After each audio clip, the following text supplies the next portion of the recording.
Welcome to the Daily DLP. I'm your host, Ash Thompson, and today we're going on a little trip around the division. And that's probably the last time I'm making that inside joke reference to an old podcast segment intro. Shall we begin?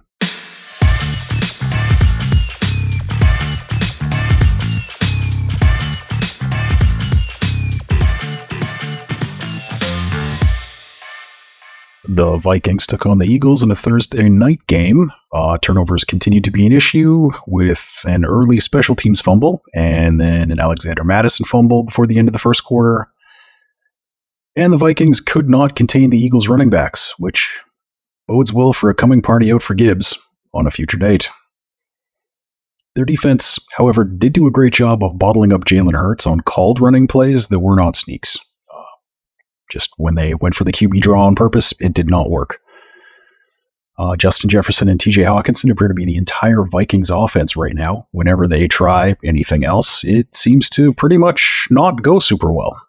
The Vikings secondary was struggling early on with passing receivers off to each other in zone coverage. There was a lot of confusion.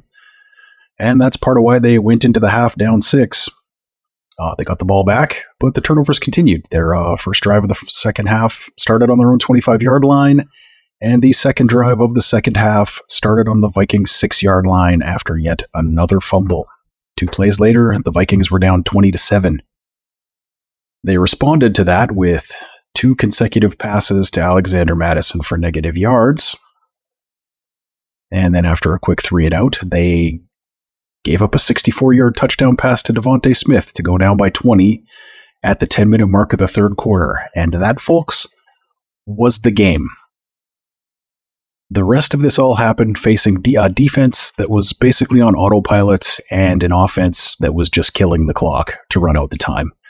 The Eagles went into a soft zone defense for the majority of the second half, but the Vikings did finally hit back, hitting a deep ball to Jordan Addison for 62 yards and a touchdown. They adjusted to stop the bleeding and big plays in the passing game. And then DeAndre Swift came alive. He finished the day with 175 yards on the ground on 28 carries. Where was that when he played for the Lions? The Vikings adjustments didn't stick, though, because they did let A.J. Brown get open from multiple deep shots over the course of the second half. They were saved a lot by holding calls and uncalled pass interference, which resulted in like 3rd and forevers that Danielle Hunter capitalized on with a sack. Basically, the Eagles were on the 23-yard line, and by the end of a drive, ended up outside the 50 and punting. Just a weekly reminder that Jerry Jeudy, CeeDee Lamb, Henry Ruggs, and Jalen Reagor all went before Justin Jefferson in the draft. Everyone who made those picks was wrong. Atlanta corner Jeff Okudah was the Detroit Lions pick in the first round that year, and they would have been roasted beyond belief for taking Jefferson in number 3. And that should tell you everything you ever need to know about how much draft grades are worth. Brad Holmes is right. Draft graders are wrong. The Eagles defense was playing a few guys that hadn't seen much game action. Specifically, their corner group was missing James Bradbury, and it showed. 2 second-half touchdown passes went to his replacement, who, if that was any indication, is not long for the league. The Eagles were clearly in clock control mode. They ran the ball 48 times on the night after getting a big early lead off the back of their explosive passing plays. Now, some might say that let the Vikings back into the game, but when the Eagles needed to score a touchdown to put the game away, they did. Down 21-34, the Vikings opened their drive by throwing 6 straight dump-off passes to running backs and tight ends before they finally managed to find a wide receiver open down the field. That's the kind of defense that the Eagles were running. Short passes available, deep passes not. They ended up scoring the same kind of meaningless touchdown that defined the Matthew Stafford era in Detroit, where if they could just recover an onside kick at the end, that touchdown might matter. But it didn't. In short, the Vikings' 28 points were a lie. They're 0-2, and that is absolutely the record they've earned so far this year. Now let's do Packers and Falcons. The Falcons, of course, are the Lions' opponent next week. So I'll be covering their end of this game and the rest of this season later this week. Jordan Love opened the game basically just not on the same page as his receivers. Started with underthrowing Dontavion Wicks on a deep ball. They got a lucky DPI call. Then he was missing receivers and getting balls batted down.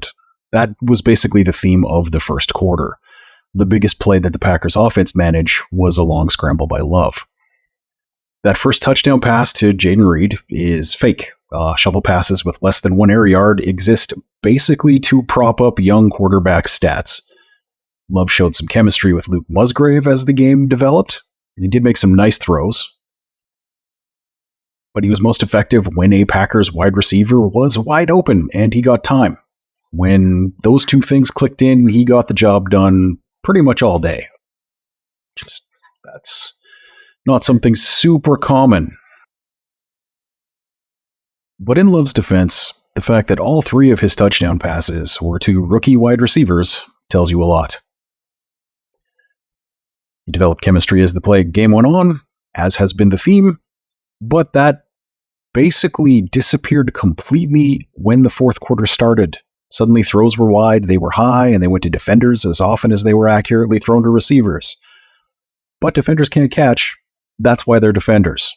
On defense, the Packers just didn't really seem to have an answer for the Falcons' big receivers in the first half, but they were applying enough pressure that a lot of the time it didn't matter because basically you can't get the ball off with a defender hitting you. Their defense came to play, forcing a pick with heavy pressure on Desmond Ridder, but they had some problems dealing with the tight ends and running backs early.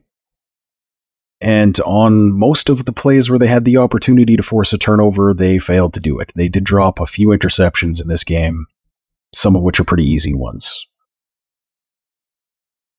Their defense did a pretty good job of containing the explosive ability of the Falcons' offense, but they just couldn't stay out of their own way.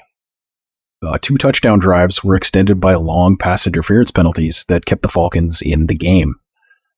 What they weren't able to contain was the Falcons' running backs, which is not surprising given that Bijan Robinson is one of those running backs and Tyler Algier had a shot at Rookie of the Year last year. To stop those two, the Packers had to go to heavy boxes, and that left enough open space for the Falcons receivers to get some work done, but they had decent enough coverage that they didn't allow any big shots. It was just the death by 1,000 cuts. They bled field goals throughout this entire game. The Falcons were 4 for 4 on the night. And basically just the aggregate of continuously getting those points, Arthur Smith has an opposing theory to Dan Campbell on that one. It's you take the points and you move on to the next drive. And if you do that enough times, you get enough points to win the game. And that philosophy did work here. The Packers got the ball with a minute to go, needing a drive from their offense just to get into field goal range to win.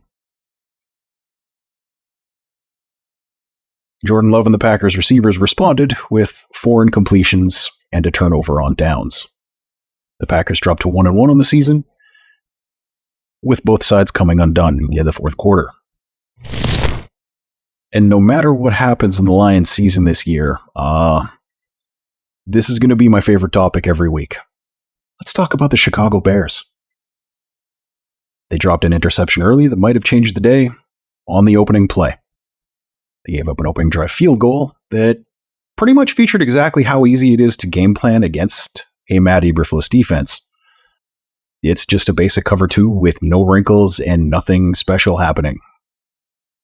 The Buccaneers took shots all day into the known gaps in that defense, and the Bears just did nothing to stop it. If there are coaches out there who are asking, what is a teaching tape I can use to show my quarterback how to attack a cover 2 defense? This is that tape.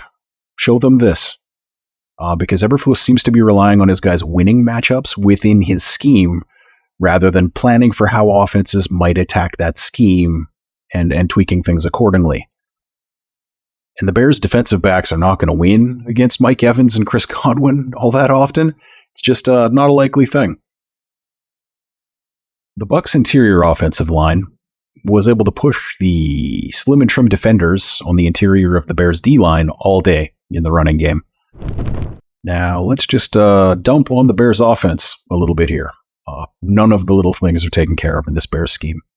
obvious opportunities to chip pass rushers are missed, instead having tight ends run inside the tackle to release on their pattern rather than outside, resulting in Justin Fields getting hit. Fields isn't seeing open guys, but the vast majority of the time, there are none.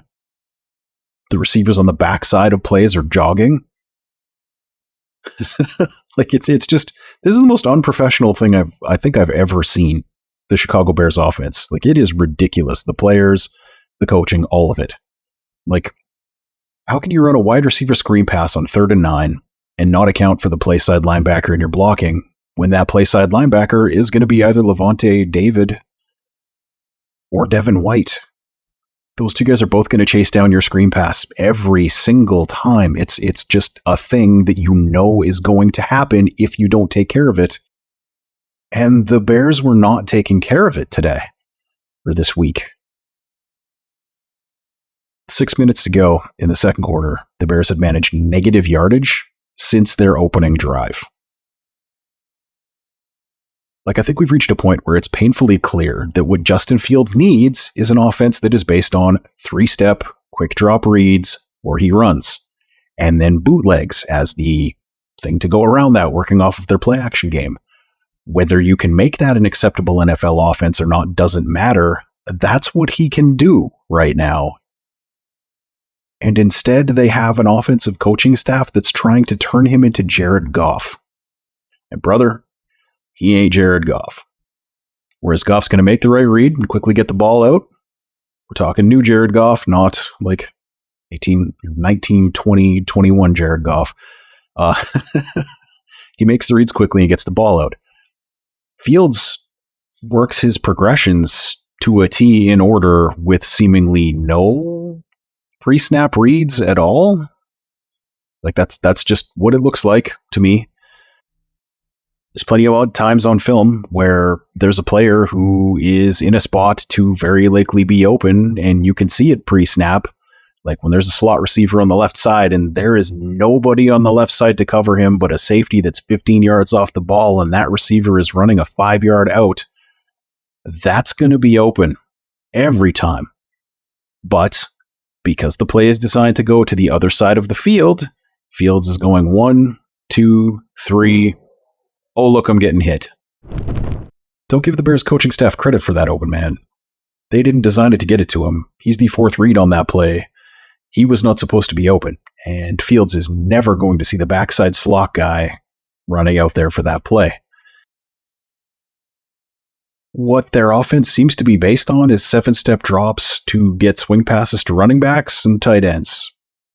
Slow developing short passes seem to be the goal of almost all their play designs because the quick stuff is trash, with things like 2 receivers running hooks within 5 yards of each other so that a linebacker could cover both of them. And that's his first 2 reads on a play. So he has to get to his 3rd read before there's a prayer of a receiver being open, and by that point there's a pressure and he's getting hit. And their blitz pickups are worse than their terrible offensive line. There are no easy first downs on this offense. It is 100% reliant on one of their players making a play, and their players aren't that good. It's kind of like the difference between what the Lions had with Anthony Lynn and then what they got when Ben Johnson took over. Anthony Lynn would put guys in a position where if they made a play, they would get a first down. Ben Johnson puts them in a position where the easy play is there for the first down, and if they make a play, they get more. If you follow me on that.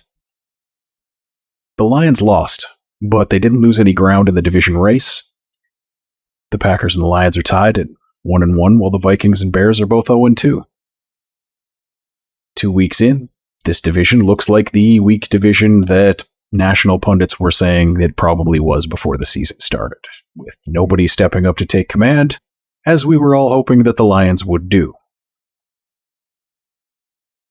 This week the Lions face the Falcons, the Packers take on the Saints, and the Vikings host the Chargers, while the Bears are going to get their lunch money stolen by the Chiefs. Tomorrow, I'm going to be doing a preview of the Falcons' offense and how the Lions might be able to stop it. Go to our merch store and buy things. Like, subscribe below. Do all of that stuff. and see you tomorrow.